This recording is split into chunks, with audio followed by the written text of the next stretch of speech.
अब हम पढ़ेंगे गिनती 18 उसकी 8 आयत को। उसमें लिखा कि फिर यहोवा ने हारून से कहा, सुन, मैं आप तुझको उठाई हुई भेंटें सौंप देता हूं, अर्थात इस्राएलियों की पवित्र की हुई वस्तुएं जितनी हों उन्हें मैं तेरा अभिषेक वाला भाग ठहराकर तुझे और तेरे पुत्रों को सदा का हक करके दे देता हूं। सारी कलीसिया बोले आमीन।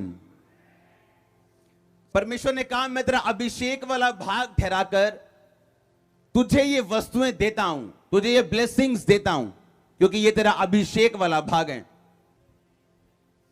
लेकिन अब आप अपने आप से एक क्वेश्चन पूछो, क्या आप अभिषिक्त हैं या नहीं? अगर हारून और उसके बेटों को वो ब्लेसिंग इसलिए मिली क्योंकि उनकी जिंदगी में परमेश्वर का अभिषेक था, तो इसका मतलब अगर आपकी लाइफ में परमेश्वर का अभिषेक नहीं है, कुछ ब्लेसिंग्स आपको नहीं मिल सकती।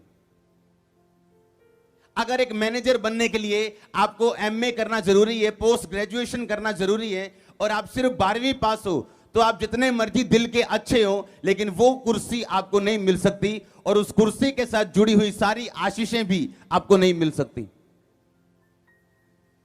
तो आपको पढ़ाई करनी ताकि आप उस कुर्सी तक पहुंच सके।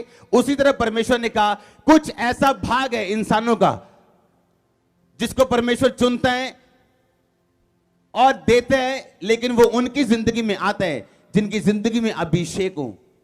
इसलिए यूहन्ना ने कहा था, मैं उसकी जूती का बांध तस्मा खोलने के योग्य नहीं हूं। जब यीशु मसीह आएंगे, वो तुम्हें पवित्र आत्मा और आग के साथ क्या करेंगे? बपतिस्मा देंगे। क्यों?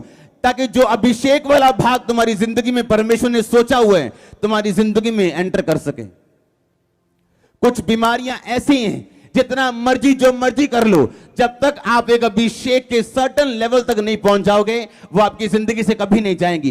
कुछ दुष्ट आत्माएं ऐसी हैं, कुछ बीमारियां ऐसी हैं, कुछ आपके घर में साल्वेशंस ऐसी हैं, मुक्तियां ऐसी हो जो नहीं हुई, जब तक आप एक आत्मा के सर्टेन लेवल, एक लेवल तक अभिषेक में नहीं आ जाओगे, तब तक वो ब्लेसिंग्स आपकी जिंदगी में कभी नहीं आएंगी। इसलिए शैतान चाहता है व्यभिचार के द्वारा गिराना, चोरी के द्वारा गिराना। इसलिए शैतान नहीं चाहता आप पवित्रताई में रहो, इसलिए वो नहीं चाहता कि आप प्रेयर में रहो, वो नहीं चाहता आप बाइबल पढ़ो, आप रोजे रखो, क्योंकि उसे मालूम है अगर अभिषेक आपकी जिंदगी में आया तो अभिषेक वाला भाग भी आपकी जिंदगी में एंटर करना शुरू करेगा। एस्तर की लाइफ में जो आया था वो अभिषेक वाला भाग था, नहीं तो वो रानी बनने के काबिल नहीं थी। हाँ या ना? पर वो अनॉइंटिंग थी उसकी लाइफ में, जिसने उसको काबिल बनाया और वो रानी की कुर्सी तक पहुंची, क्योंकि वो उसका अभिषेक वाला भाग था। क्योंकि कुछ ब्लेसिंग्स ऐसी हैं, जब तक उस लेवल का अभिषेक आपकी जिंदगी में ना आ जाए, आपकी जिंदगी में वो कभी नहीं आती। एक निराशा से भरा हुआ व्यक्ति कभी भी अभिषेक में नहीं भर सकता, अगर वो हमेशा निराशा को अपने ऊपर हावी होने दे। चाहे वो बीमारी की हो, चाहे वो दुष्ट आत्मा कोई भी हो, कोई अटैक हो, अगर वो अपने ऊपर निराशा हावी होने दे, वो कभी मसे से भरपूर नहीं रह सकता। इसका मतलब आपको मसे से भरना है। हाँ या ना? कितने मेरी बात को समझ चुके हैं? अगर उसने ये कहा कि अभिषेक वाला भाग तेरी जिंदगी में आएगा, तुझे अभिषेक में बढ़ना है, तो बाइबल आपको अकेला नहीं छोड़ती, वो आपको ये भी बताती है कि अभिषेक में बढ़ना कैसे है।